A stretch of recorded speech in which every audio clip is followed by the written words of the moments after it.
Okay, we've been talking about when Jesus was born, and he has been named at the temple where it was prophesied that he really was the Messiah. At the time he was born, some men who lived to the east, and that's all the information the Bible gives us. Tradition says they lived in Persia, which would be about where Daniel had been taken, about where Babylon had used to be. Some men there saw a star appear that hadn't been there before. It probably shone in day and night, could be seen all the time. We don't know what the star was. There is a lot of speculation, from a comet to a supernova, which is when a star explodes. It takes them a long time to explode and fade away. So it's possible that it was a supernova. We don't know for sure what it is. I have my own theory that I prefer, but basically we don't know. But these men were specially educated men. They were priests whose job it was to advise the king. If they are who we think they were, what we think history says they were. And we think that they knew about the Jews' coming Messiah because of Daniel.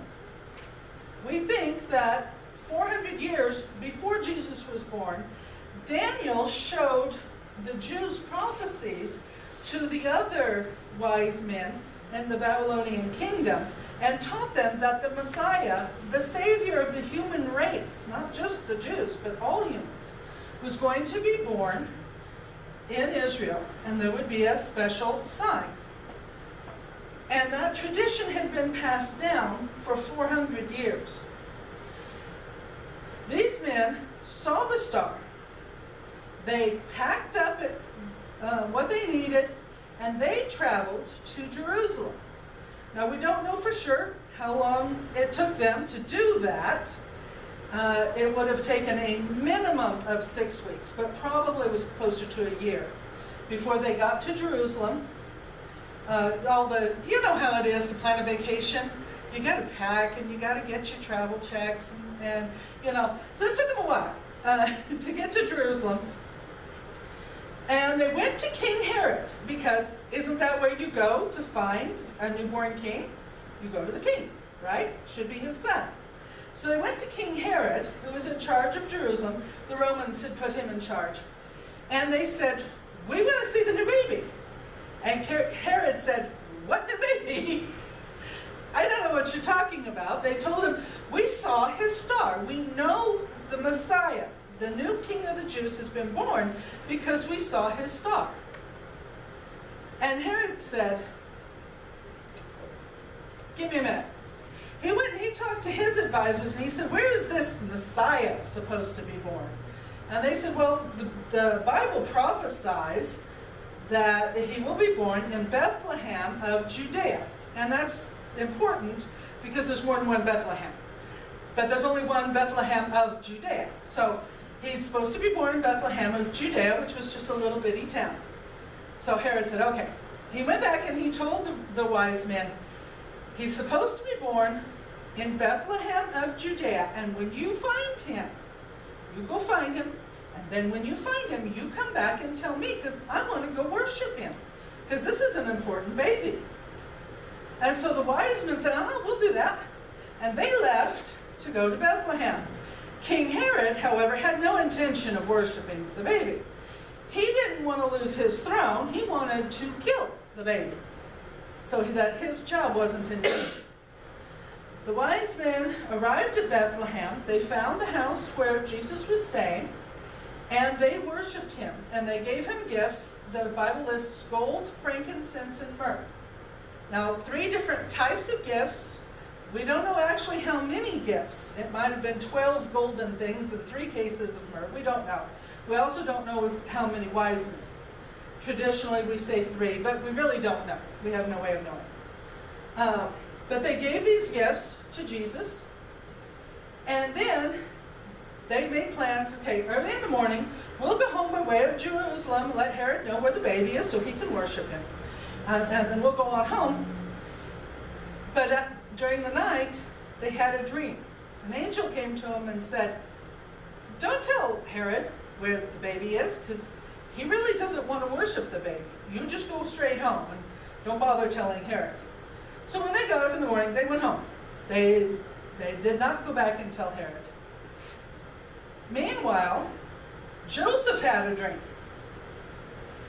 And an angel told Joseph in his dream, in the morning, you pack up Mary and the baby and you go to Egypt, country he had never been to before, long ways away. You go to Egypt and you stay there because it's fixing to be extremely dangerous for this child to be here in Bethlehem. As soon as Mary and Joseph were out of town, Herod realized that the wise men weren't coming back, and so he went and he just killed all the babies in Bethlehem. Through these two dreams, God kept Jesus safe. He took care of him. Because he's got more plans for Jesus. And actually, the killing of the babies in Bethlehem had been prophesied too in the Old Testament. So, let's sing our song. We want to be wise. And do you know how to be wise? You listen to Jesus. Jesus is our rock that we build our lives on. So let's build. Can you build? The wise man built his house upon the rock. The wise man built his house upon the rock. The wise man built his house upon the rock. And the rains came tumbling down. The rains came down and the floods came up. The rains came down and the floods came up. The rains came down and the floods came up. And the house on the rock stood firm. The foolish man built his house upon the sand. The foolish man built his house upon the sand.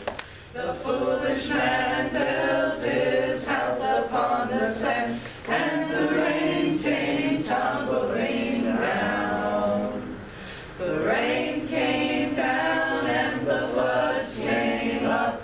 The rains came down and the floods came up. The rains came down and the floods came up. And the house on the sand went splat. So build your house on the Lord Jesus Christ. So build your house on the Lord Jesus Christ. So build your house on the Lord Jesus Christ. And the blessings will come down. The blessings will come down as the prayers go up. The blessings will come down as the prayers go up. The blessings will come down as the prayers go up. And the house on the rock will stand. You notice it rained on both the wise